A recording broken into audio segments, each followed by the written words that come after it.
Well, let's go with Mr. Larson-East here. We are on the record of the matter of the state of Michigan. First, Michael Larson-East II, 25597. And counsel, your appearance, please. Your Honor, John Goldthorpe, P 30758, on behalf of Mr. Larson-East. Mr. Larson-East, would you please put your name on the record? Michael Larson-East. Okay, and detective, your name for the record, please. Detective Sergeant Bruce Herrick, Herrick, with the Riverview Police Department. Okay, please raise your right hand. You solemnly swear or affirm the testimony about to give us may be the truth, the whole truth, and nothing but the truth. I do. All right, you may proceed on the warrant, detective. April 28th. April 28th. I'm so sorry, detective. Mr. Larson, you can have a seat. It's going to be a long one. On April 28th, 2025, at approximately 5:56 a.m., RIPD units were dispatched to the area of Grange and James Road in the city of Riverview for a suspicious person wearing a mask in the area. Officer Alderman made contact with the caller. The caller said that he was taking his morning walk on southbound Grange Road and saw a person kneeling in the grass. He said the individual had a bunch of property on the ground and he appeared to be tampering with the rear gate of a property at 17891 or 17861 Brentwood Drive. The caller yelled at the individual, who then fled on foot northbound in the grass on the west side of Grange Road. The caller lost sight of him in the area of Grange Road and James Boulevard, but described the subject as wearing a blue hoodie, blue jeans, and a white mask. Officers checked the area and located a mountain bike in the bushes near 17861 Brentwood Road. They also found a Toro lawnmower a few hundred feet north from there, pushed into the wood line. Officers would later determine that that lawnmower belonged to the resident at 17861 Brentwood Drive, the fence, the area the caller had seen the subject tampering with earlier. At 6:40 a.m., a second caller called and said that he found a purse hanging from his fence. He checked it and saw that it belonged to his neighbor, who would be victim number 1 from 15712 Meadows Drive in Riverview. Officers contacted victim number 1, who said she was missing several bank cards out of her purse. At 7:53 a.m., victim number 1 called Riverview Police and said that she was alerted. Her cards are being used at Kroger in Southgate. While officers were on the way to Kroger, victim number 1 called back and said that she, along with her husband, had drove to Kroger and located the suspect, who they described as a white male wearing blue jeans, a black and red jacket, exiting Kroger with 2 full shopping carts of merchandise. Victim number 1's husband then confronted the subject in the parking lot, who abandoned his carts and fled north through the parking lot on foot. As victim number 1 was following the suspect, he was retrieving objects from his pockets and throwing them. Victim number 1 lost sight of the suspect and then went back to retrieve the object he was throwing, finding them to be the bank cards that she was missing, along with several other bank cards belonging to a second victim. Officers were in the area looking for the suspect when Chief Allen of Riverview Police saw a white male wearing blue jeans and a blue sweater quickly walking east from the location on Quarry Road, north of Pennsylvania Road, in the city of Wyandotte. Chief Allen saw the male cross over 23rd Street and then proceed to go into a residential property, where he then jumped the backyard fence into Wyandotte Memorial Park. Officers from surrounding agencies were able to catch up with the suspect, who was then apprehended and identified as Michael Larson-East, the defendant in this case. Larson-East matched the original caller's description and partially matched the description victim number 1 gave, the only difference being the jacket color. Larson-East was placed under arrest for suspicion of larceny and transported to RIPD. Among his possessions in Larson-East's pockets was a small screwdriver, flashlight, $10.47 in loose change. He also had $201 cash, a new pack of menthol cigarettes, and 3 lottery tickets. As part of this investigation, I was able to determine the owner of the other bank cards victim number 1 had found in the parking lot to be victim number 2, resides at 18659 Hilltop Lane in the city of Riverview, which is a short distance away from victim number 1 in the same subdivision. Victim number 2 was missing his entire wallet from his vehicle that had been parked unlocked in his driveway. His wallet contained several bank cards, including the ones that were found in the Kroger parking lot. Victim number 2 checked his card activity and found that a $100 charge happened at Marathon gas station on Pennsylvania Road in Southgate, and an attempted $400 charge at Kroger in Southgate that was declined. I was able to get video of both these locations, Marathon and Kroger. Marathon video shows a white male matching larcenies description, wearing blue jeans, black and red jacket, and a blue Detroit Lions hoodie underneath. His hood is pulled up and he's wearing a white N95 style face mask.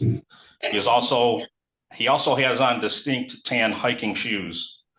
The male in the video goes to the lottery ticket machine and purchases several lottery tickets, which he then scratches and presents to the teller. $150 in cash winnings is given to the male. He uses $20 to purchase an additional single lottery ticket from behind the counter. The male then scratches the ticket, presents it to the teller, who then gives him additional $100 in winnings, for a total of $230 in cash after the $20 purchase. The male then purchased a pack of menthol cigarettes and a Red Bull and left the store.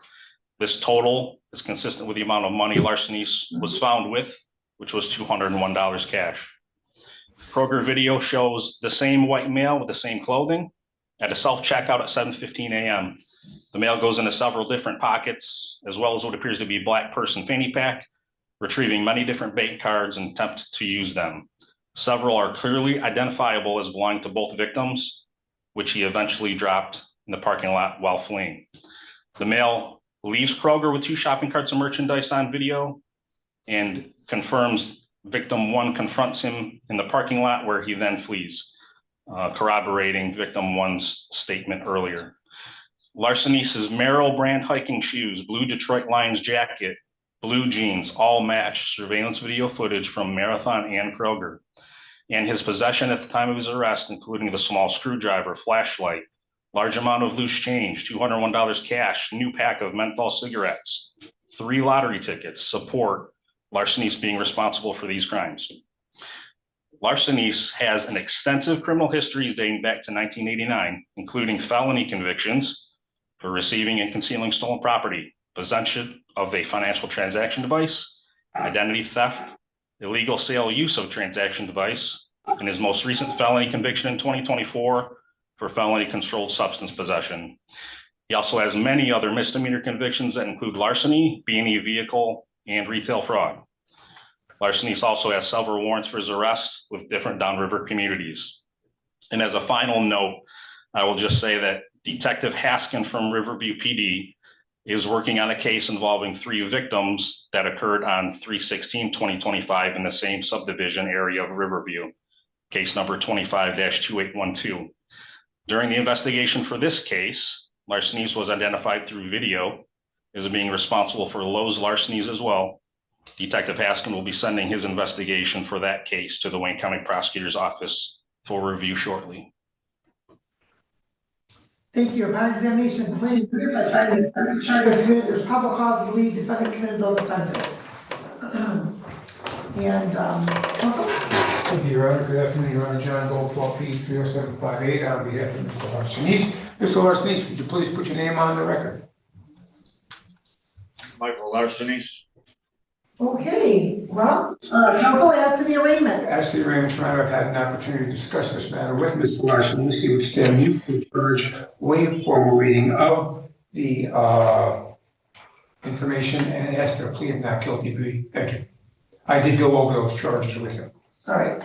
The court will waive the formal reading. Sir, you do have the right to have an attorney. If you cannot afford one, you can have one appointed to represent you. And you've had an opportunity to speak to Mr. Goldpaw today, correct? Yes, sir, ma'am. All right. And as soon as we get that document back from Riverview PD regarding court-appointed attorney appointed attorney for felony matters, the court will sign that. You also have the right to be presumed innocent until proven guilty beyond a reasonable doubt. You have the right to have a trial by a judge or by a jury. You also have the right to remain silent. Anything else you may say orally or in writing may be used against you in court. Do you understand those rights, sir? Yes, ma'am.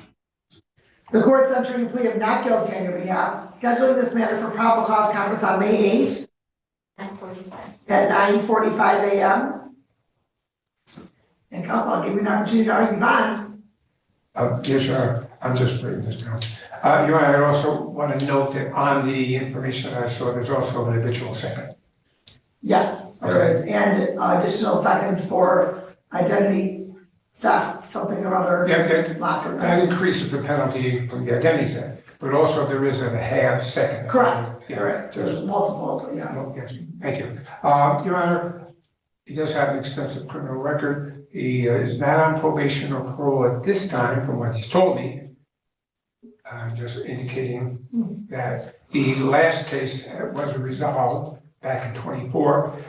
He's self-employed. He no longer lives in Wyandotte. He lives with his sister, who is in E-course. The address is 4522. Don't put that on the record. Oh, I'm sorry. I'll, And it may be on the petition, Your Honor. I just want to bring that to the court's attention. There is the habitual. At this point in time, we've asked for a bond that's commensurate with the situation. Also giving him the opportunity to be able to defend this particular matter. I'm not going to stand here and say, please give him a personal bond, which he asked me to give him, but something that is commensurate with the charges. I do understand he does have an extensive criminal record, and I've observed that from some time ago, and that there are outstanding warrants. Okay, so Mr. Larsenis, how long have you been residing with your sister in E-course? About a year and a half, no, about 3 years. I'd say. I'm sorry. Sir, I My, think that you were residing in Wyandotte at your last court date that you had here. I'm sorry? Weren't you just here last year? No, ma'am.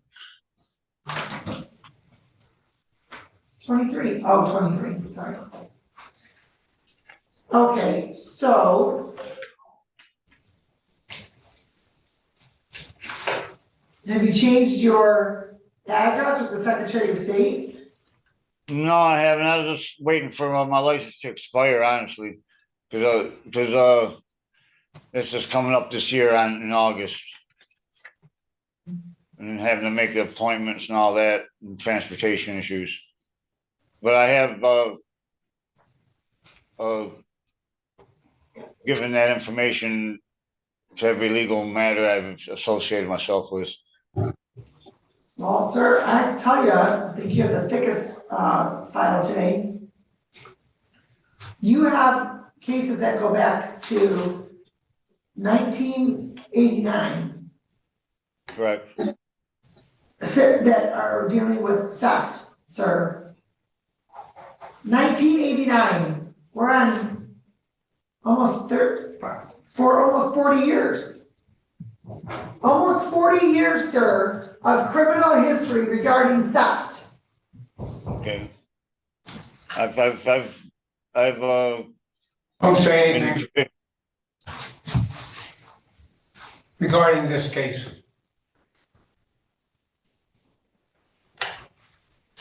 If you were to test right now, sir, what is in your system? I'm just like a personal bond, Your Honor, so I could try to pursue my legal matter of owning a lawn service while I'm trying to make money legally. I can 100% guarantee that you are not getting a personal bond. Well, could you get it as low as possible, please? My question to you, sir, was if you were to test today, what is in your system? Nothing. He has been incarcerated. He's been in jail approximately 3 days, sir. Okay. Just want to bring that to your attention. Well, so this is the third day, because if all this occurred on the 28th. 28th, yes, I'm just saying. Okay. Approximately. And what happened with your matter from 23 from this court, sir? You were bound over to circuit court? I don't recall. My time served. Oh, okay, well, you weren't on probation? I was, and I completed it in the time served. It's closed, case is closed. Well, October in Trenton. Well, wait a minute here. In October of 23, You pled guilty to felony.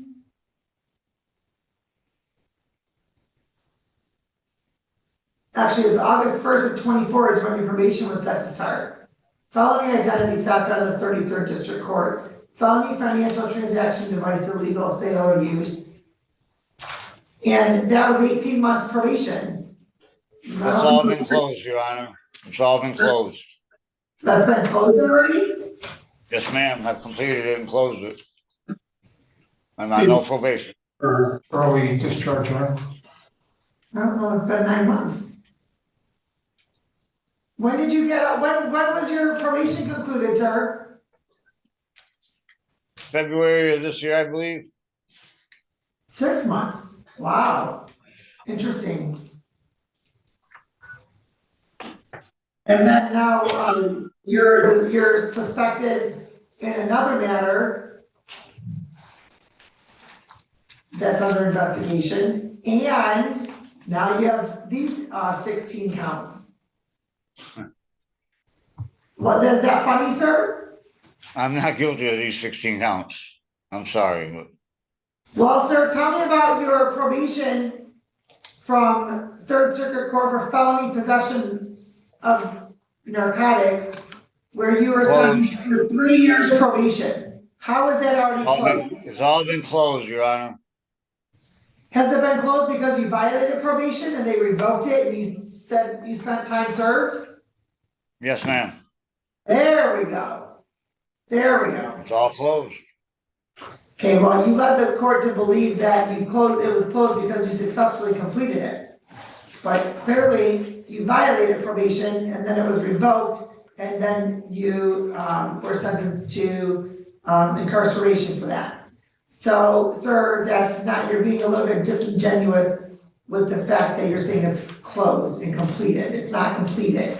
You didn't complete it. I'm sure it shows revoked probation, not probation closed without improvement.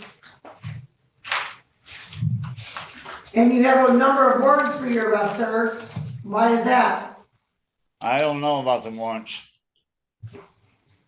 Detective, do you know where the warrants are? Hold on, maybe I have them right here.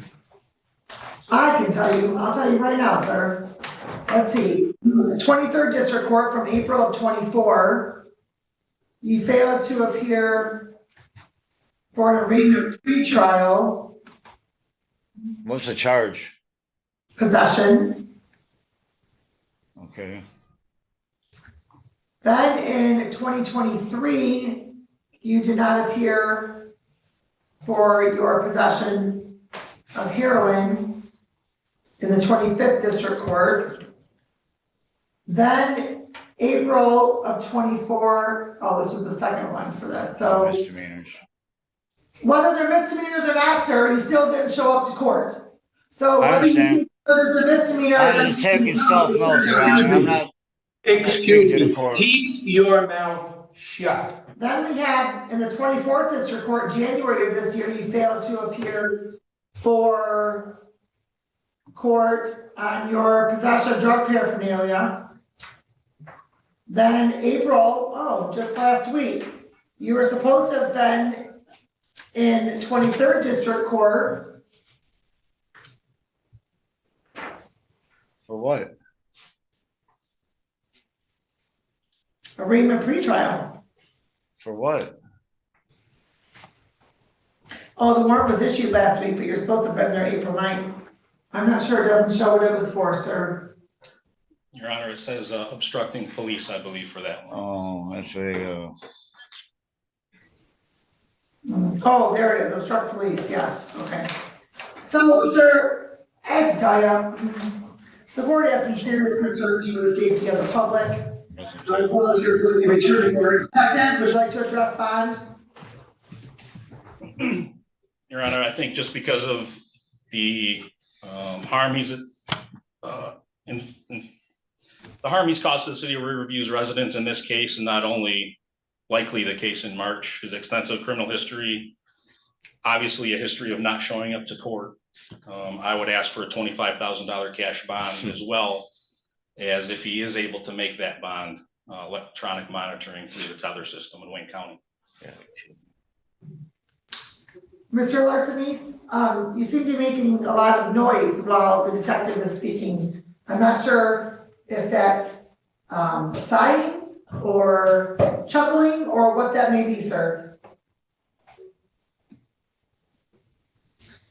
In addition to your criminal history, the court has 34 entries of cases in this court going back to 2006. Possession of paraphernalia, loitering, larcenies, possession, driving while license suspended, interfering, reckless driving. Okay, so here's what the court's going to do. The court, after hearing from counsel, hearing from Mr. Larsenis, hearing from Detective Herrick, reviewing the criminal history, the extensive criminal history, the number of times that Mr. Larsenis has failed to appear in court, failed to complete probation, and given the court's concern with the safety of the public, this court is going to order a $250,000 cash bond. You're not to have any contact with any of the complaining witnesses in this matter. That's Elizabeth Ashley, Matthew Ashley, Alan Owens, Austin Robinson. That's phone contact, text message, email, social media, third party, anything of the like. You are not to return the premises to the homes on Meadows Street or Hilltop Lane. You are not to possess or consume any alcohol or drugs unless prescribed. You're not to have access to firearms and or any weapons. And you, in the event you post bond, you are not to be released without GPS tether, house arrest through the Wayne County Jail. Your Honor, would the court at least consider the amount I'm not quibbling with, but would the court at least consider a surety? No. With that cash? The court will not consider a surety because Mr. Larsenis has shown that he is unable to appear in court, as well as the fact that he has 4 aliases as well. Just and now we asking. are here at 16 counts of charges that are similar in nature to ones he was just convicted of last year, as well as littered throughout his criminal history. And what is that, Mr. Larsenis? Thank you, Your Honor. What is that, sir? I'm not guilty of none of this. Well, now you'll have to. You guys are calling me guilty and I'm not even guilty. No, sir. No, sir. I've heard. It sounds like you are. You're coming at me as if I have done this. I have not done this. Sir, I have heard evidence that has been put forward that supports probable cause to believe that crimes were committed and you have committed those offenses. Based upon that, the court Picked out of a crowd walking through a field. with the No, arraignment. no, they looked at my record and said, yes, this is him. And Be the court quiet. also taking into account your criminal history and your. I've already did my time for them. Why is that used against me again? That's illegal. Sir, that's not illegal. That is a factor. Yes, it is. That is a factor that this court is required to take into consideration when determining bond. And in this case, your criminal history is so significant with the same types of charges that you're currently charged with, that this court has concern for the safety of the community. So that is the order of the court. You'll be back on May 8th at 9:45 a.m. Thank you, Your Honor. Have a good day. Thank you, Your Honor. Thank you.